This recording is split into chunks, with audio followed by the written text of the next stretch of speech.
तो हेलो बच्चों, कैसे हैं आप सब। तो आज हम लोग पढ़ने जा रहे हैं बेसिक अकाउंटिंग टर्म्स, जहां हम लोग अकाउंट्स में जितने भी टर्मिनोलॉजी यूज किए जाते हैं उसको पढ़ेंगे one by one, each by each. और करना क्या है, आपको करना कुछ नहीं है, कॉपी लेके बैठ जाइए, एक एक वर्ड लिखिए, उसको हिंदी में आप आसान शब्दों में उसको लिख लीजिएगा, ताकि आपको इन फ्यूचर कभी भी समझना हो आप समझ सके। देखो, ये है चैप्टर थ्योरेटिकल। अकाउंट्स आपको वैसे करना है प्रैक्टिकली, 90% प्रैक्टिकल और 10% थ्योरेटिकल मान के चलो।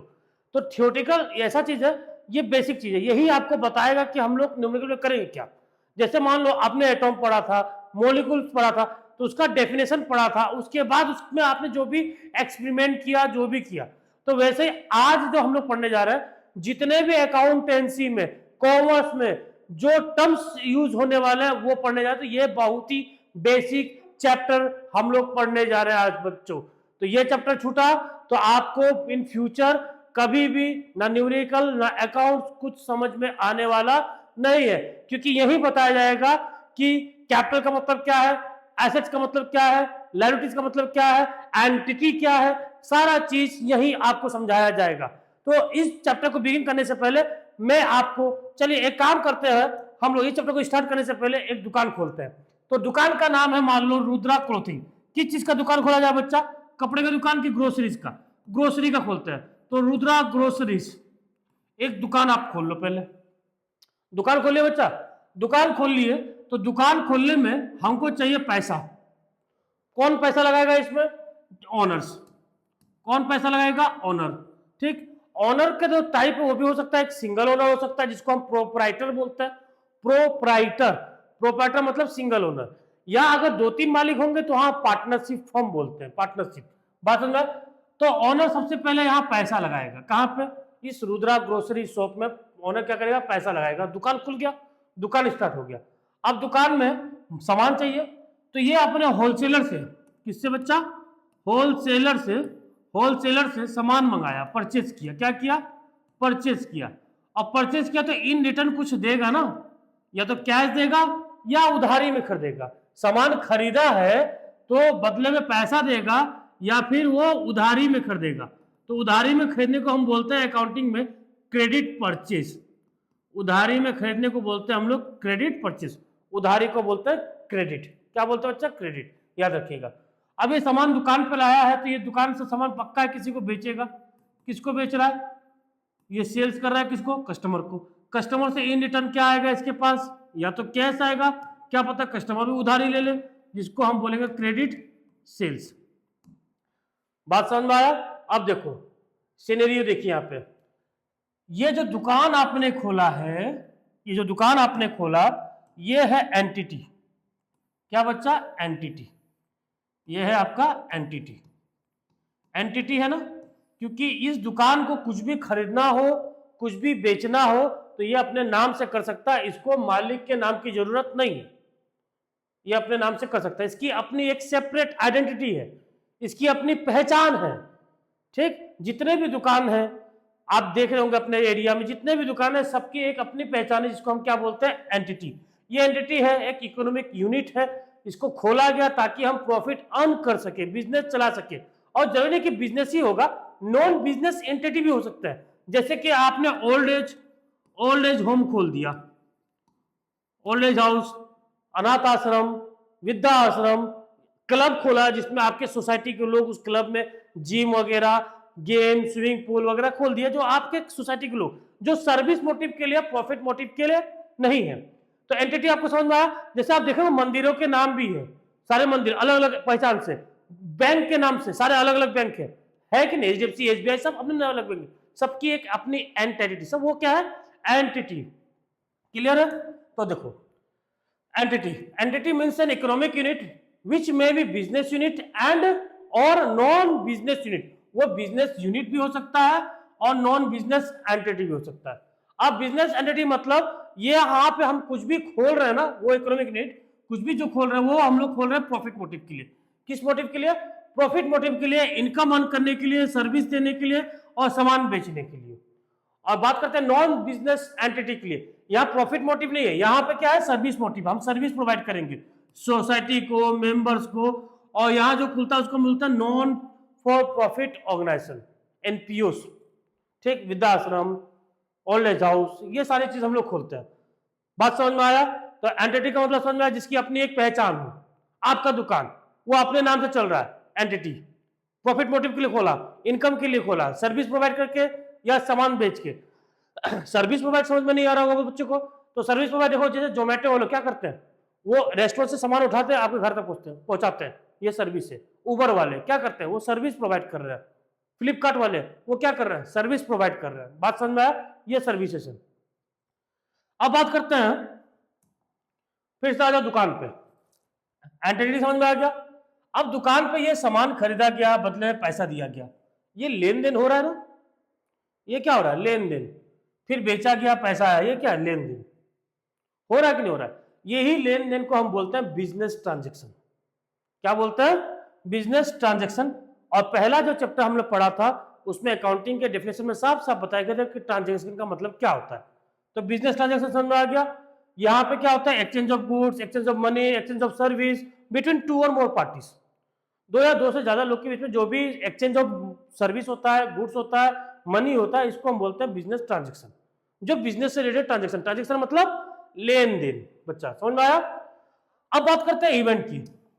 अच्छा एक बात बताओ, ये सारा हिसाब किताब ने लिखा, परचेज इतना, सेल्स इतना, ये ट्रांजेक्शन जो आपने रखा हुआ लिख के, ये ट्रांजेक्शन से कुछ ना कुछ तो कंसिक्वेंसेस आएगा, कुछ ना कुछ तो रिजल्ट आएगा। क्या रिजल्ट आएगा? यही रिजल्ट आएगा ना कि आप एंड फायदे में है कि नुकसान में है, प्रॉफिट है कि नहीं, रिजल्ट आएगा कि नहीं आएगा। तो रिजल्ट जो आता है ये सारे ट्रांजेक्शन को रिकॉर्ड करने के बाद, उसको हम लोग कहते हैं इवेंट, यानी result of A consequence of a result of a transaction. बात समझ में आया? अब बात करते हैं अकाउंट। अकाउंट के बारे में हम लोग पढ़ चुके हैं। कब पढ़े थे बच्चा? सर पहला चैप्टर में रिकॉर्डिंग क्लासिफाइंग। क्लासिफाइंग में बताया गया था कि सबका सेपरेट सेपरेट अकाउंट बनेगा। क्या बनेगा बच्चा? सबका सेपरेट सेपरेट अकाउंट बनेगा।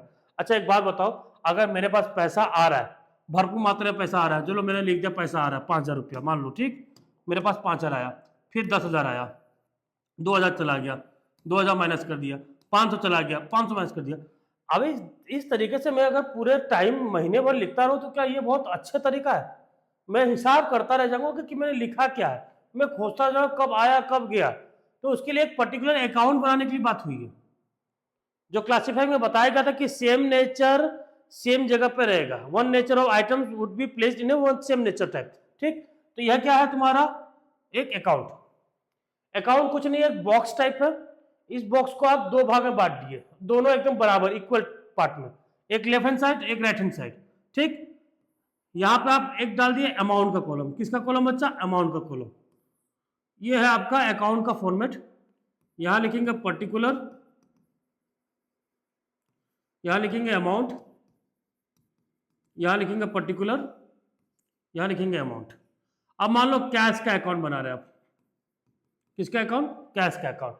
और अकाउंट के 2 साइड होता है, यहां पे होता है डेबिट साइड, यहां होता है क्रेडिट साइड। इस साइड को हमेशा डेबिट साइड बोला जाता है अकाउंट्स में, इस साइड को हमेशा क्रेडिट साइड बोला जाता है। डेबिट और डी आर का मतलब है डेबिट रिकॉर्ड, ये फुल फॉर्म है, सी आर क्रेडिट रिकॉर्ड। अब देखो कैश का है ना कि पैसा आएगा तो इधर लिखेंगे, जाएगा तो इधर लिखेंगे, एक सिस्टमेटिक वे से लिखा हुआ है ना, आ रहा है इधर जा रहा उधर, तो हमको हिसाब मिल जाएगा कितना आया कितना गया, कितना मेरे पास बचा हुआ है।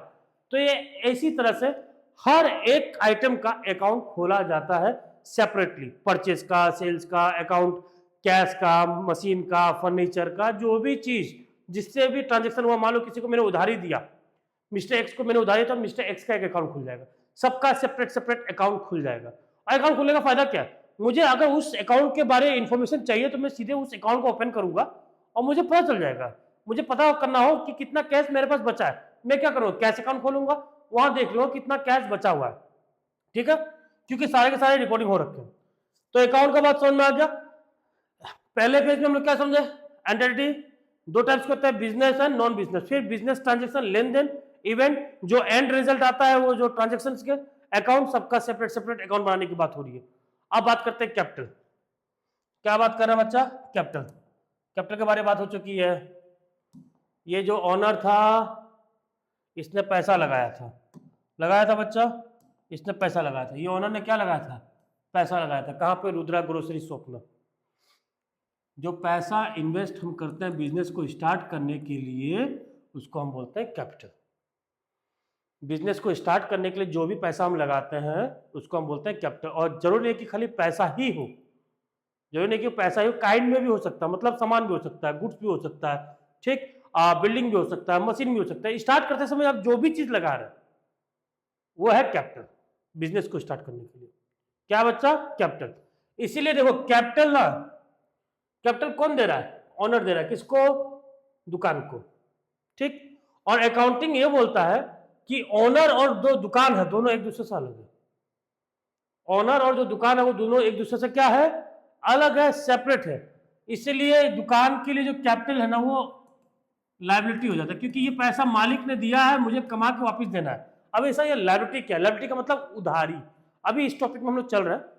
लायबिलिटी का मतलब क्या? उधारी। चलो प्लीज इतना समझ लो कि कैपिटल का मतलब क्या? कैपिटल का मतलब यह है कि जब भी बिजनेस स्टार्ट करते समय जो पैसा हम लोग लगाते हैं, जरूरी नहीं कि पैसा ही हो, वो ऑब्जेक्ट भी हो सकता है, सामान भी हो सकता है, गुड भी हो सकता है, एसेट भी हो सकता है।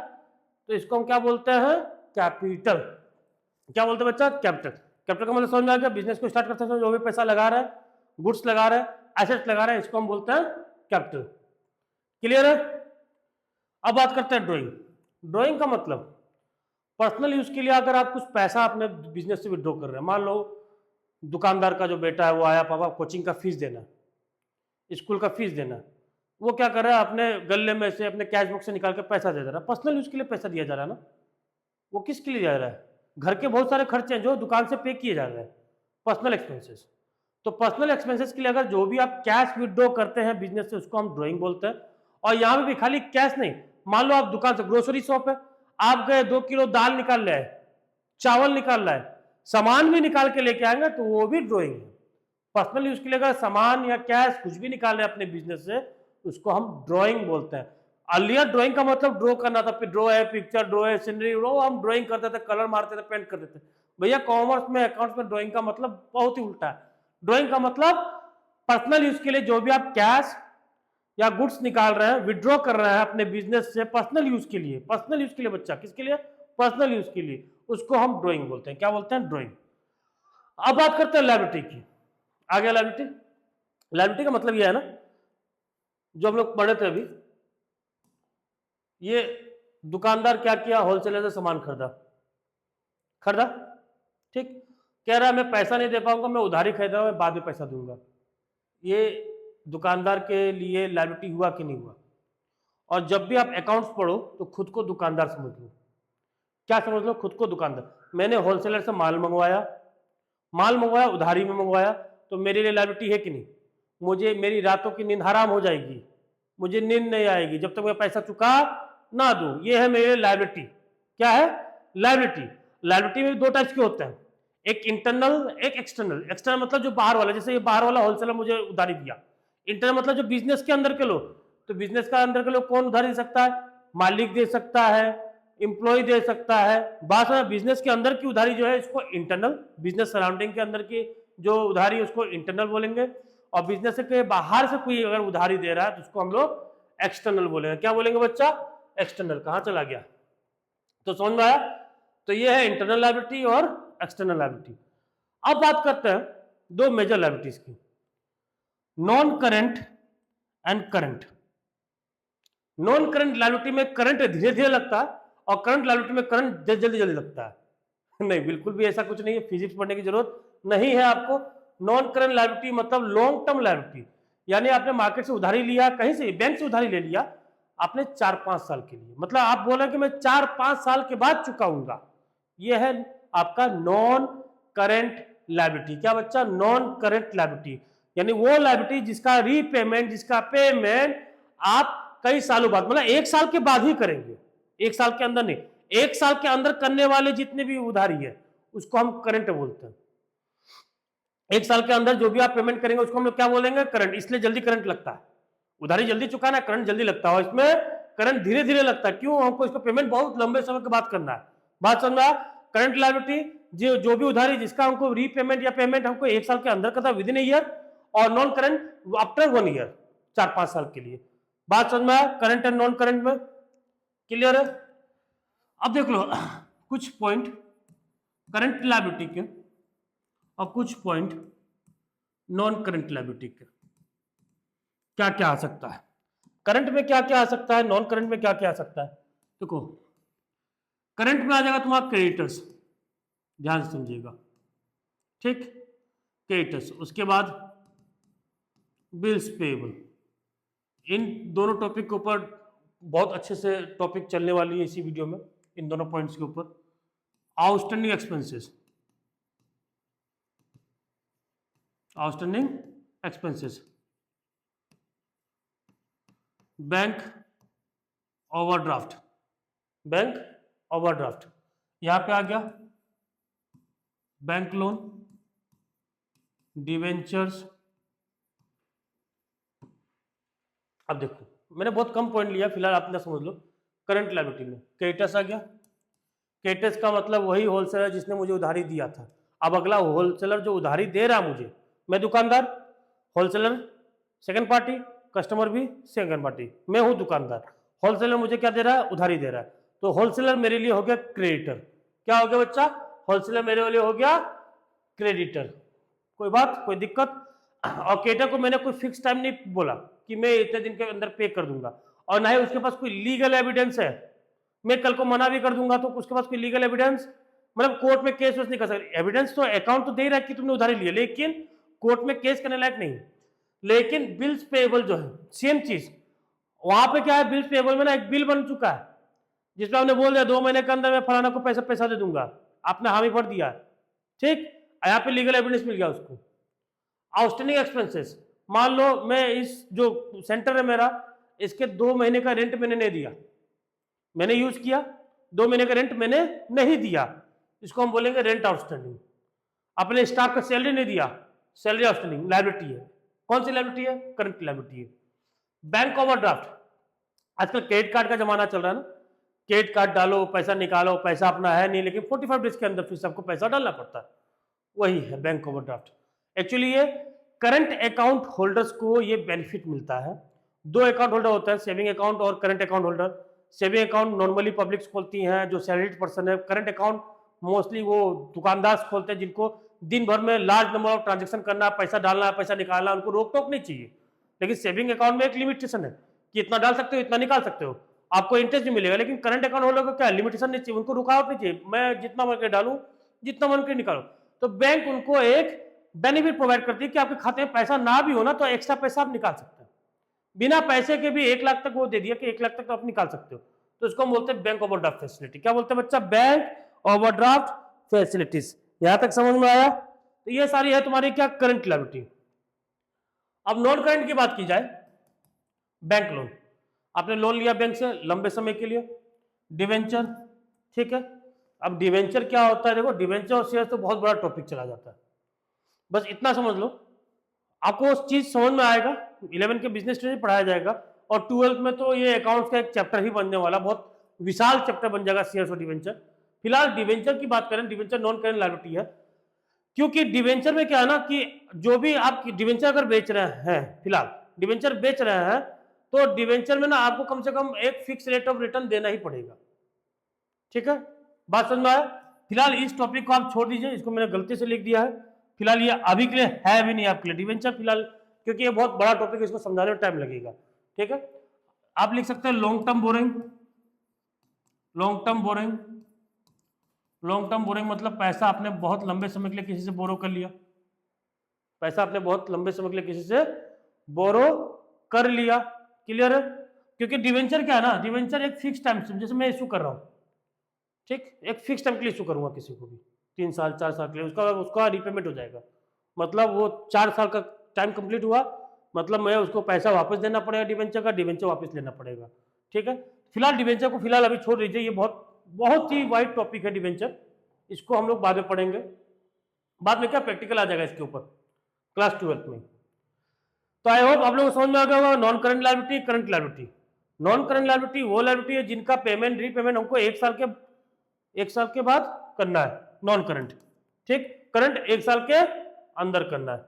यहां तक बात समझ में आ गया। चलिए आगे, एसेट्स। हाँ, एसेट्स, एसेट्स क्या है, बिजनेस की प्रॉपर्टीज, बहुत ही साफ शब्दों में धन, ठीक, आपने मोबाइल खरीदा, आपके लिए एसेट्स। पापा ने कार खरीदा, पापा के लिए वो एसेट्स। बात समझ में आया? जितने भी बिजनेस की प्रॉपर्टीज है जो कल को कैश में कन्वर्ट हो सकता है या वो कुछ समय तक बेनिफिट प्रोवाइड कर सकता है, उसको हम एसेट्स बोलते हैं। क्या बोलते हैं बच्चा? एसेट्स बोलते हैं।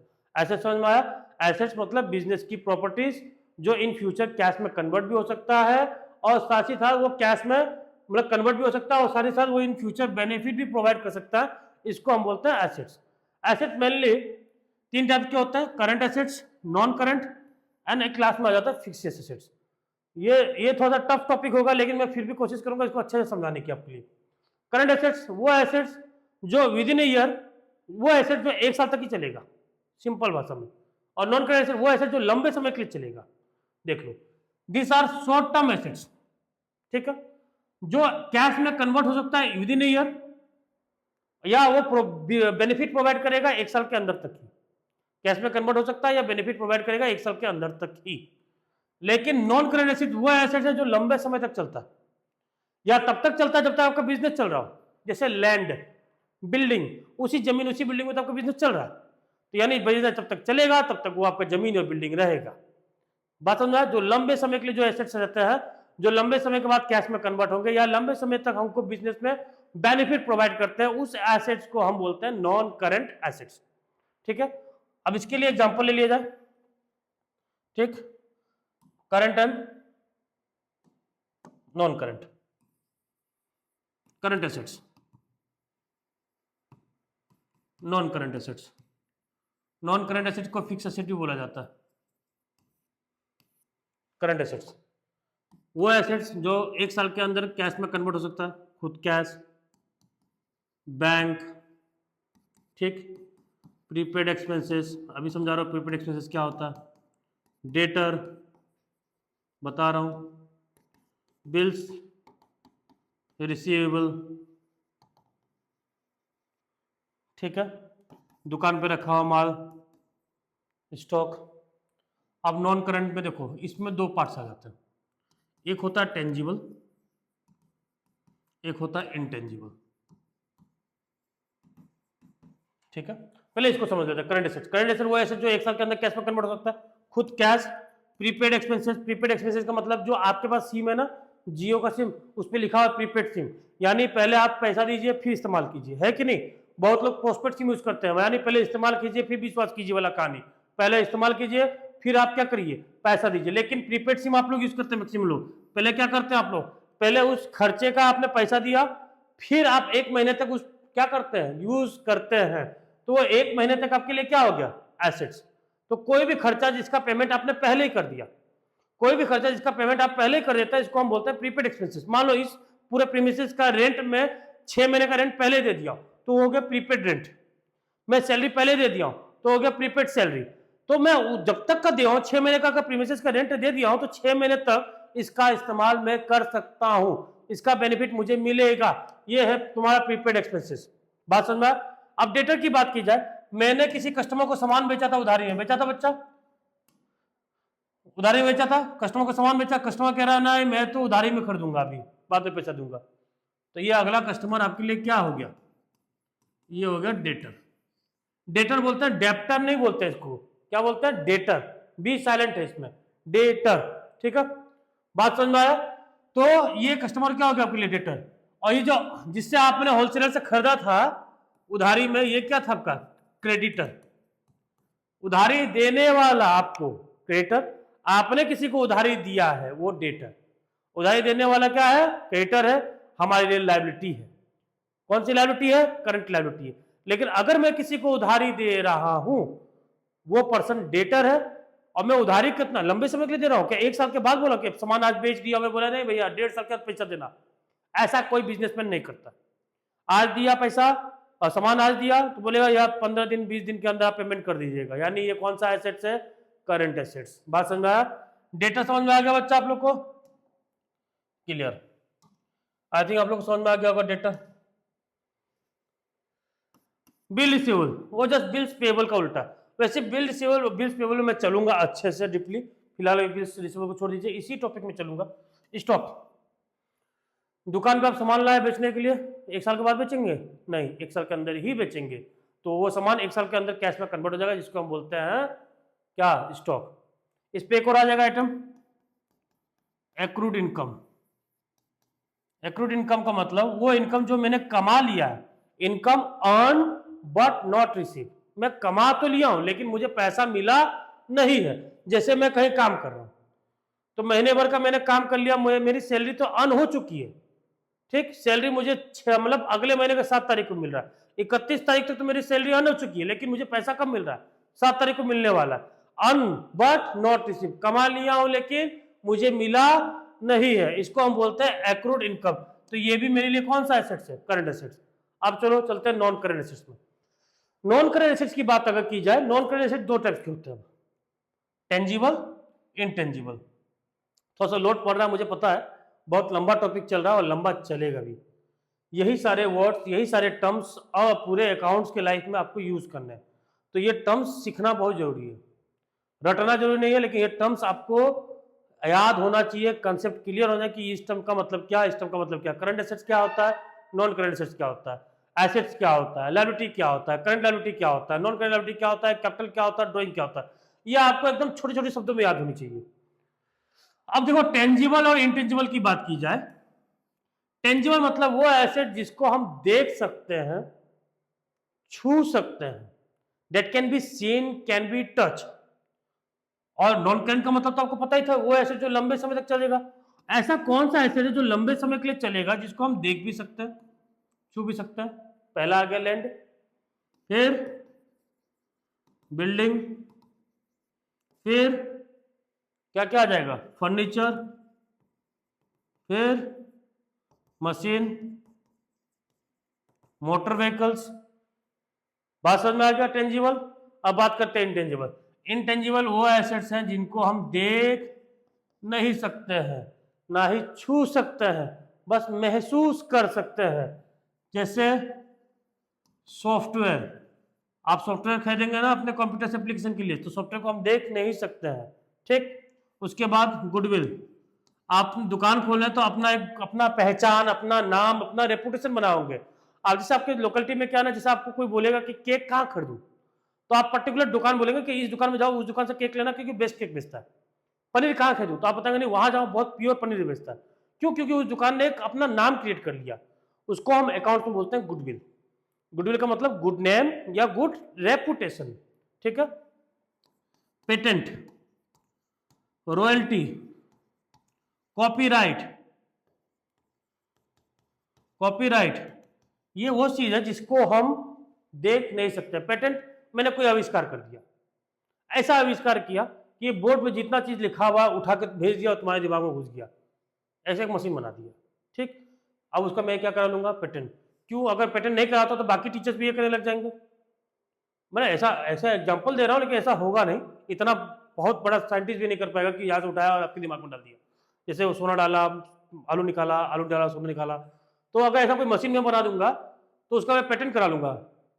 पेटेंट कराने का मतलब कि अब ये मशीन किसी को बनाना हो, ये चाहिए टेक्नोलॉजी, तो मुझे मेरे पास आएगा, मुझे पैसा देगा, मैं पेटेंट राइट दे दूंगा, चलो ठीक तुम चला सकते हो।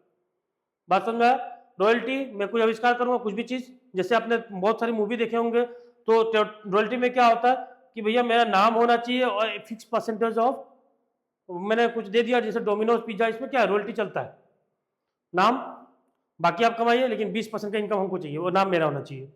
कॉपीराइट, कॉपीराइट आपको पता ही है, रील लगाते हैं, गाना कॉपीराइट मार देते हैं, जो सिंगर भैया ना मेरा गाना है आप नहीं लगा सकते, लगाना है तो पैसा देना पड़ेगा, कुछ रिटर्न देना पड़ेगा। तो बात समझ में आया आप लोग को, टेंजिबल, इनटेंजिबल, क्लियर है? Tangible assets and intangible assets. Tangible asset मतलब जिसको हम देख सकते हैं, छू सकते हैं, ठीक, और इनटेंजिबल जिसको हम देख नहीं सकते, ना ही छू सकते हैं। अब बात करते हैं फिक्सेस एसेट्स की। देखो फिक्सेस एसेट एक्चुअली ये एसेट्स है ही नहीं, तो ये रियल एसेट्स है ही नहीं, ये सब लोग है, they are not real assets. लेकिन इसका कुछ वैल्यू है ना, जो वैल्यू है जो हम लोग को इन फ्यूचर हम लोग को फायदा देने वाला, बेनिफिट देने वाला, जिसलिए इसको हम एसेट्स मानते हैं। फिलहाल मैं बता रहा हूं ये है क्या, बहुत ध्यान से समझिएगा। जैसे मैंने एडवर्टीजमेंट बनाया, प्रचार, ये टॉपिक आज जो टॉपिक पढ़ाने जा रहा हूँ, एक और टॉपिक पढ़ाने जा रहा हूँ, डेफर्ड रेवेन्यू एक्सपेंडिचर, उससे भी ये मर्ज हो जाएगा। एडवर्टीजमेंट ये ऐसा एसेट्स है ना, फिक्स एसेट्स, जो कभी कैश में रियलाइज नहीं होगा, कुछ टाइम के लिए बेनिफिट प्रोवाइड करने वाला है, इसीलिए हम लोग क्या मान लिए है, एसेट मान लिए। एडवर्टीजमेंट बनाया मान लो हम लोग 3 करोड़ रुपीज का, कितने का, 3 करोड़ का। मैं ये मान रहा हूँ कि 3 करोड़ का जो एडवर्टीजमेंट है 3 साल तक चलेगा। कितने साल तक चलेगा, 3 साल तक, 2021, 2022, 2023। तो पर ईयर खर्चा हम इक्वली डिवाइड कर लिए, यानी 1 करोड़ का खर्चा 21 में डाल देते हैं, 1 करोड़ का 22 में, 1 करोड़ का 23 में। ये डाले क्यों, क्योंकि उस साल के प्रॉफिट से इसको माइनस करना है। देखो ये मुझे समझ में आ रहा है कि 11 के बच्चों इतना हार्ड टॉपिक आपको समझ में आएगा नहीं, लेकिन जब आप प्रैक्टिकल लिंक में आएंगे तो आपको समझ में आ जाएगा कि बात क्या हो रही है।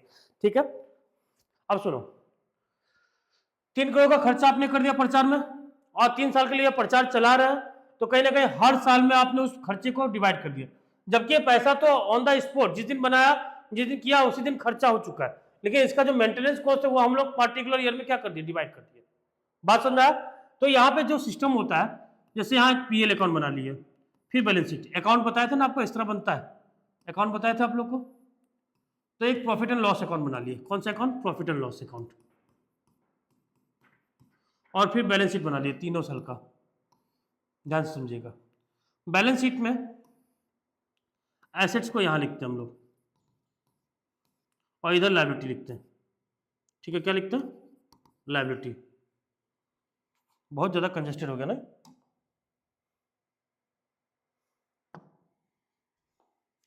ये बैलेंस शीट, एसेट्स, इधर लायबिलिटी, ये अगला बैलेंस शीट, एसेट्स, अमाउंट, इधर लायबिलिटी होगा।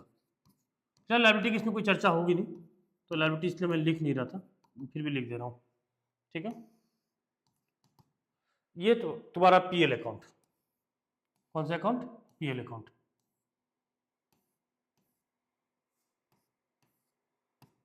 अब पीएल अकाउंट में बोला जा रहा है, ये डीआर साइड, सीआर साइड बताया था आप लोगों को, डीआर, सीआर।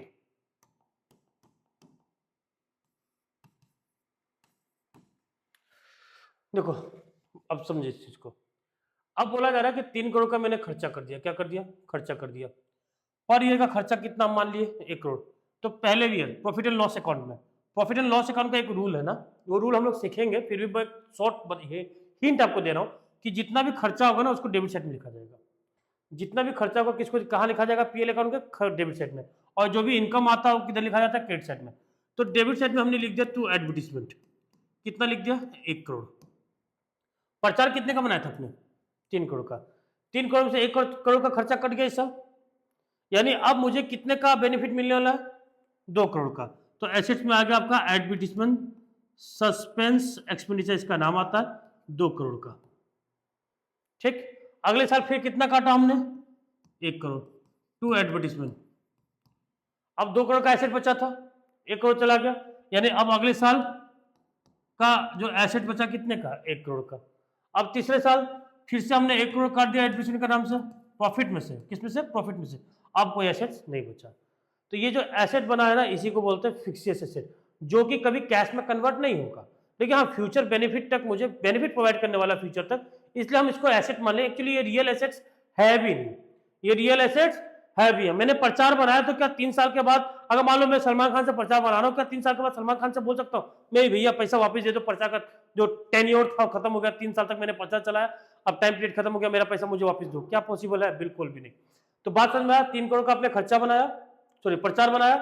अब ये कह रहे हैं कि 3 साल तक मैं ये प्रचार को चलाऊंगा, पहला साल को 1 करोड़ दे दिया, दूसरे साल को 1 करोड़, तीसरे साल को। ये 1 करोड़ देने का मतलब ये है कि मैंने खर्चे को 3 साल में बांट दिया, हर साल प्रॉफिट में से 1-1 करोड़ रुपया कट जाएगा। तो 3 करोड़ में से 1 करोड़ पहले साल कट गया, यानी अब एसेट्स कितने का रह गया, 2 करोड़ का। फिर अगले साल 1 करोड़ कट गया, तो एसेट्स कितने का रह गया, 1 करोड़ का।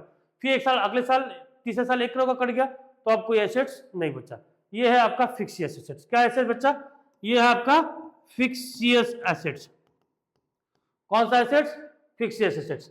ठीक है, और ये जो खर्चा है, ये जो खर्चा खर्चा खर्चा कर रहे थे, इसी को हम लोग बोलते हैं डेफर्ड रेवेन्यू एक्सपेंडिचर। अब रुको, इसके पे आ रहे हैं हम लोग टॉपिक पे, बस इतना याद रखना, ये कुछ सर ने बताया था डेफर्ड रेवेन्यू एक्सपेंडिचर के बारे, अभी हम लोग जस्ट पहुंचने वाला है इस पे, ठीक है। हाँ, इसके बाद जस्ट अगला टॉपिक है जिसमें हम लोग पहुंच जाएंगे। तो एसेट समझ में आ गया, assets, current asset, non current asset, non current में टेंजिबल, इंटेंजिबल, फिर फिक्सियस समझ में आ गया। अब चलते हैं रिसिप्ट। रिसिप्ट का मतलब पैसे का आना, रिसिप्ट का मतलब पैसे का आना, कैश का इनफ्लो होना। तो पैसा कैसे भी आ सकता है, ठीक, पैसा कैसे भी आ सकता है। मैं कोचिंग चला रहा हूं, कोचिंग से जो फीस आ रही है मेरे लिए, पैसा आ रहा है। मैं डिजिटल बोर्ड खरीदा हूं, इसी को बेच दिया तो पैसा आ रहा है। तो पैसा कैसे भी आ सकता है, बात समझ में आया। मान लो आपका एक स्कूल है, जिस स्कूल में आप लोग पढ़ते हैं, उस स्कूल का जो मेन बिजनेस है वो क्या है, एजुकेशन प्रोवाइड करना। तो एजुकेशन प्रोवाइड करके जो उनका रेगुलर इनकम है, किस मेथड में आता है रेगुलर इनकम, फी में। जो आप लोग फी पे करते हैं स्कूल में, तो वो फी जो आता है तो उनका रेगुलर इनकम है, बात समझ में आया। तो वो जो रेगुलर इनकम आ रहा है जो फी के रूप में, उसको हम बोलते हैं रेवेन्यू रिसिप्ट। क्या बोलते हैं, रेवेन्यू रिसिप्ट। और स्कूल वालों ने मान लो स्कूल का बिल्डिंग ही बेच दिया, पैसा आया। बस बेच दिया, पैसा आया, इसको बोलते हैं कैपिटल रिसिप्ट। बात समझ में आ गया, एकदम आसान शब्दों में। बात समझ में आया कि नहीं, मतलब रेवेन्यू रिसिप्ट, कैपिटल रिसिप्ट समझ में आया। मान लो आपकी जूते की दुकान है, आप दुकान में बैठ के जूता बेच रहे हैं, जूता बेचना ही आपका काम था। जूता बेच के जो पैसा आ रहा है वो है रेवेन्यू रिसिप्ट, क्योंकि इसी काम के लिए तो आपने दुकान खोला था। और वो जो सेल करके जो सामान आ रहा है उसको हम बोलते हैं रेवेन्यू रिसिप्ट, जो पैसा आ रहा है। और कैपिटल रिसिप्ट पूरा का पूरा दुकान बेच दिया, या जूता बनाने की जो मशीन थी उसको बेच दिया, काउंटर जो जिसमें आप बैठे थे वो बेच दिया, रेक जो बनाए थे वो बेच दिया। बात सुन रहा है, तो वो कौन सा रिसिप्ट है, कैपिटल रिसिप्ट। क्लियर है। रिसिप्ट, रिसिप्ट का मतलब होता है कैश का इनफ्लो, कैश का आना। अब कैश दो तरीके से आ सकता है, revenue receipt and capital receipt. Revenue receipt भी समझ में आ गया होगा आपको एकदम आसान शब्दों में। क्या है रेवेन्यू रिसिप्ट, ये receipt earn from normal operation of the business. Normal मतलब एकदम प्योर बिजनेस ऑपरेशन से जो कमा रहे हैं हम लोग। और कैपिटल रिसिप्ट ये नॉन रेकरिंग रिसिप्ट है। नॉन रेकरिंग, नॉन रेकरिंग मतलब रेगुलर इनकम नहीं है। और ये कैसे क्रिएट हो सकता है, या तो लायबिलिटी से या एसेट रिड्यूस करके। मान लो मैंने अपना काउंटर बेच दिया, फर्नीचर बेच दिया, जो जूते का दुकान था उसमें से मैं फर्नीचर बेचा हूं, तो एसेट रिड्यूस हुआ, एसेट्स घटा। या फिर मैंने लायबिलिटी ले लिया, लोन ले लिया, लोन ले लिया, तब भी ये कैपिटल रिसिप्ट हो जाएगा। कैपिटल रिसिप्ट में कहीं ना कहीं लायबिलिटी इंक्रीज हो जाता है और कहीं ना कहीं एसेट डिक्रीज हो सकता है। दोनों में से कोई एक केस हो सकता है, किसमें, कैपिटल रिसिप्ट में। बात समझ में, क्लियर है। अब रेवेन्यू रिसिप्ट में क्या ये नहीं होता है, होता है, क्योंकि आप रेवेन्यू रिसिप्ट में आपके पास पैसा आ रहा है तो कैश आ रहा है ना, एसेट बढ़ा। लेकिन साथ ही साथ आप सामान दुकान का बेचे हैं, स्टॉक बेचे हैं, वो भी तो एसेट्स है। यानी एसेट्स बढ़ा, एसेट्स घटा, मतलब वो बराबर हो गया। लेकिन कैपिटल रिसिप्ट की बात की जाए तो या तो आपने लोन ले लिया, हो गया कैपिटल रिसिप्ट, या कोई एसेट्स ही बेच दिया, जैसे बिल्डिंग बेचा, स्कूल का बस बेचा, स्कूल की बिल्डिंग बेची, तो वो क्या आपने एसेट्स बेचा, एसेट्स घटा जिसकी वजह से हुआ कैपिटल रिसिप्ट। या आपने लोन ले लिया यानी लायबिलिटी बढ़ा जिसके लिए हो गया आपका कैपिटल रिसिप्ट। तो आई थिंक आप लोग को समझ में आ गया होगा कैपिटल रिसिप्ट, रेवेन्यू रिसिप्ट। थोड़ा सा डिफरेंस में चलते हैं रेवेन्यू रिसिप्ट और कैपिटल रिसिप्ट में। नेचर की बात की जाए तो ये है रेकरिंग नेचर का रेवेन्यू रिसिप्ट। रेकरिंग मतलब रेगुलर, और कैपिटल है नॉन रेकरिंग, रोज रोज नहीं होता, रोज रोज बिल्डिंग नहीं बेचा जाएगा, रोज रोज बस नहीं बेचा जाएगा, रोज रोज मैं डिजिटल बोर्ड नहीं बेचूंगा। डिजिटल बोर्ड बेचने का मेरा काम नहीं, मेरा काम पढ़ाने का है, एजुकेशन प्रोवाइड करके फीस कलेक्ट करने का है। बात समझा। Purpose day to day operation, दिन के मेरे चर्या जो उसमें फाइनेंसिंग, या तो मैं पैसा ले रहा हूँ, फाइनेंस मतलब फाइनेंसिंग मतलब कहीं से पैसा ले रहा हूँ एज ए लोन, फाइनेंस करवा रहा हूँ, या एसेट चेंज मतलब एसेट बेच रहा हूँ। इफेक्ट ऑन लायबिलिटीज, लायबिलिटी में किसमें आएगा, रेवेन्यू रिसिप्ट में कोई इफेक्ट लायबिलिटी में उधारी नहीं होगा, लेकिन कैपिटल रिसिप्ट में ऑफन लायबिलिटी हो सकता है, बिल्कुल हो सकता है। कहां कहां शो किया जाएगा, रेवेन्यू रिसिप्ट ना आपका इनकम स्टेटमेंट में शो किया, यानी प्रॉफिट एंड लॉस अकाउंट में शो किया जाएगा।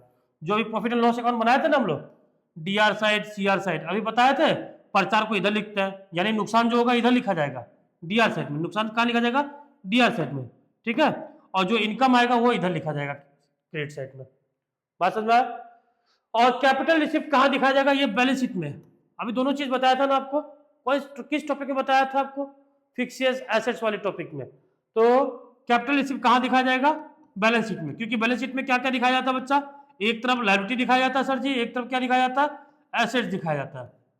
देखो ये है पूरा, जैसे क्या है ना कि आपको अगर मैं गाड़ी दे दूं चलाने के लिए, कार दे दूं और साथ ही साथ एक मैनुअल दे दूं, तो मैनुअल कोई नहीं पढ़ने वाला, लोग कार चलाएंगे और 2 दिन बाद कार चलाने के बाद ना बोलेंगे मैनुअल फेंको, ये तो मैं अपने आप बता दूंगा। तो वही चीज अकाउंट के साथ है। तो कार अगर सीख लेंगे यानी प्रैक्टिकली आप सीख जाएंगे तो आपको ये चीज भी आ जाएगा। लेकिन फिलहाल ये जो वर्ड्स है ना, ये वर्ड्स बहुत इंपॉर्टेंट रोल प्ले करेंगे, क्योंकि गाड़ी का क्लच, गियर, ब्रेक, स्टीयरिंग, ये वर्ड सीखे तब ना गाड़ी चलाए। बात समझ में आया? तो ये वर्ड्स आपको सीखना पड़ेगा, ठीक। और जिस दिन आप न्यूमेरिकल में आ जाएंगे, उतर जाएंगे, तो ये चीज आपके लिए आसान हो जाएगा, तो आपको इसमें दिक्कत नहीं आएगी। बात समझ में आया? तो कैपिटल रिसिप्ट से लायबिलिटी इंक्रीज हो सकता है, एसेट्स डिक्रीज हो सकता है। क्लियर है यहां तक? ठीक है। अब चलते हैं अगले टॉपिक पे। अगला टॉपिक है एक्सपेंडिचर। एक्सपेंडिचर का मतलब खर्चा करना, ठीक। Expenditure refers to the spending of money, पैसे का स्पेंड करना, या इंडिविजुअल कर सकता है या बिजनेसमैन कर सकता है, सामान खरीदने के लिए, सर्विस खरीदने के लिए या एसेट्स खरीदने के लिए। इसको हम बोलते हैं एक्सपेंडिचर। एक्सपेंडिचर भी 2 टाइप्स के होते हैं, रेवेन्यू एंड कैपिटल। फिर से स्कूल में चलो। स्कूल के लिए ऐसा खर्चा जो रेगुलर होता है, क्या? टीचर्स की सैलरी, जो वहाँ दाई, स्टाफ, ड्राइवर, उनकी सैलरी, उनका वेजेस, ठीक। इलेक्ट्रिसिटी का बिल, ठीक। आरओ वाटर का जो भी खर्चा, बात समझ में आया? और कौन से खर्चे हो सकते हैं रेगुलर में? जो चौक, डस्टर, ये सब के खर्चे, ये रेगुलर खर्चे हैं, तो इसको हम बोलते हैं रेवेन्यू एक्सपेंडिचर। कौन सा expenditure? Revenue expenditure. Revenue expenditure मतलब वो एक्सपेंडिचर जो डे टू डे एक्सपेंसेस है बिजनेस के, ठीक। कैपिटल एक्सपेंडिचर, स्कूल ने एक नया बस खरीद लिया, स्कूल नया प्लेग्राउंड खरीद लिया, स्कूल बास्केटबॉल का कोर्ट बना लिया, बात समझे, एक नया बिल्डिंग बना लिया, वो कैपिटल एक्सपेंडिचर। ये रोज रोज नहीं होगा, ये तो रोज रोज होना है, ये spend day to day operation, और ये कभी कभी होता है। बात समझ में आया? तो रेवेन्यू एक्सपेंडिचर, ये कैपिटल एक्सपेंडिचर में पक्का है कि एसेट्स का बढ़ना ही बढ़ना है, क्योंकि पैसा जा रहा है और एसेट्स आ रहा है। बात समझ में आया? या आप लायबिलिटी पे कर रहे हैं, किसी उधारी का पेमेंट कर रहे हैं, उसको भी हम कैपिटल एक्सपेंडिचर बोलते हैं। क्लियर है? अब डिफरेंस देख लीजिए, रेवेन्यू एक्सपेंडिचर और कैपिटल। वैसे बात समझ में आया कि नहीं आया? अगर मेरी कोचिंग की बात की जाए, मेरी कोचिंग की रेवेन्यू एक्सपेंडिचर क्या क्या बच्चा? रेवेन्यू एक्सपेंडिचर पानी है, पानी के खर्चे, बिजली का बिल, रेंट, ये सब डे टू डे एक्सपेंसेस है, जिसको हम बोलते हैं रेवेन्यू एक्सपेंडिचर। और कैपिटल एक्सपेंडिचर क्या? Digital board. मैं डिजिटल बोर्ड रोज रोज तो नहीं खरीदूंगा ना, ये जो फर्नीचर है ये रोज रोज तो नहीं खरीदने वाला, ये है कैपिटल एक्सपेंडिचर, जो वन टाइम एक्सपेंडिचर है, मतलब एक बार कर दिया, मतलब बार बार रोज रोज नहीं करने वाला हूँ, जैसे जैसे जरूरत पड़ेगी मैं करूंगा। बात समझ में आया? तो वो है capital expenditure. Benefit, revenue expenditure short term है और कैपिटल एक्सपेंडिचर लॉन्ग टर्म। मतलब ये रेवेन्यू एक्सपेंडिचर वाली चीज जो मुझे बहुत शॉर्ट टर्म के लिए बेनिफिट प्रोवाइड करेगा, लगभग 1 साल के लिए, लेकिन कैपिटल एक्सपेंडिचर वाली, अब एसेट्स खरीद रहे हो भाई, एसेट्स खरीदो तो लंबे समय के लिए तो वो बेनिफिट प्रोवाइड करने वाला ही है। अकाउंटिंग ट्रीटमेंट की बात की जाए तो ये एक खर्चा है जो पीएल अकाउंट के, यानी इनकम स्टेटमेंट जो लिखा हुआ है पीएल अकाउंट के डेबिट साइड में लिखा जाएगा, और ये बैलेंस शीट में लिखा जाएगा। कहाँ लिखा जाएगा? बैलेंस शीट में। कहाँ पे? एसेट साइड में। किस साइड में? एसेट साइड में। एसेट बढ़ रहा। एग्जाम्पल क्या क्या? Salary, rent, fuel.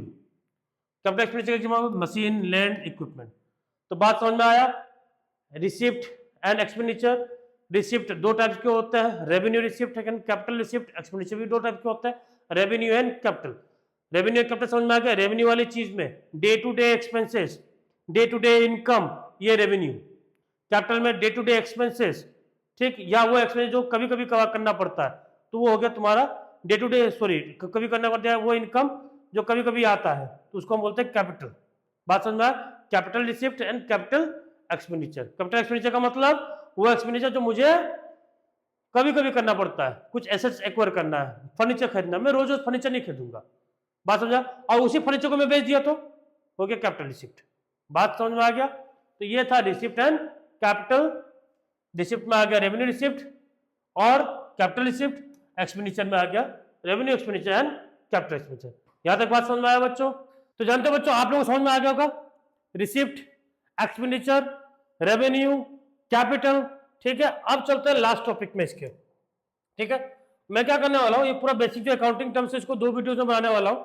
तो पहले वीडियोस में ये लास्ट टॉपिक इसी ये रहेगा, अदर वीडियो में पूरा का पूरा टॉपिक मैं खत्म करने वाला हूँ। वैसे बहुत ज्यादा लंबा होने वाला वीडियो, इसलिए मैं इसको शॉर्ट करने जा रहा हूँ, इस टॉपिक को एंड करके। ये टॉपिक है last, deferred revenue expenditure.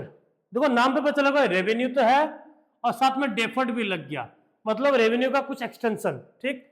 Deferred revenue expenditure is a type of expense, ऐसा टाइप ऑफ एक्सपेंस जो रेवेन्यू इन नेचर है, ठीक, लेकिन ना तो वो एसेट्स खरीद रहा, ठीक, but whose benefit last for more than 1 year, जिसका बेनिफिट 1 साल से ज्यादा तक लास्ट करता है, instead of being fully charge in a single year. 1 साल में पूरा चार्ज होने से, मतलब 1 साल में पूरा चार्ज नहीं हो रहा है, जबकि वो खर्चे को हम क्या कर दे रहे हैं, खर्चा को क्या कर रहे हैं, सेवरल ईयर्स में ट्रांसफर कर दे रहे हैं। ऐसा कहाँ पढ़ा था बच्चा, कहीं तो पढ़ा था, कहाँ पढ़ा था, यही पढ़ा था आपने, एडवर्टीजमेंट वाला। एडवर्टीजमेंट 3 करोड़ का प्रचार बनाया, 3 करोड़ का प्रचार को हम 3 साल चलाए और खर्चा को 3 साल में बांट दिए। पहला साल 1 करोड़, दूसरा साल 1 करोड़, तीसरा साल 1 crore.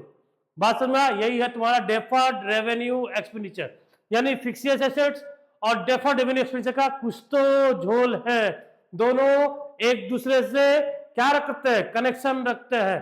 Fixed asset balance sheet में शो होता है, deferred revenue expenditure profit and loss account में शो होता है। आई थिंक ये टॉपिक आपको समझ में आ गया होगा। तो बच्चों कैसा लगा आपको अकाउंटिंग पढ़ के, आज जो टर्मिनोलॉजी हम लोग पढ़ा है कैसा लगा, प्लीज कमेंट करके बताइएगा, समझ में आया कि नहीं आया। जो आपके एग्जाम्स आने वाले हैं उसमें ये आपको बहुत हेल्प करने वाला है। सो प्लीज कमेंट करें, लाइक करें, सब्सक्राइब करें। Thank you.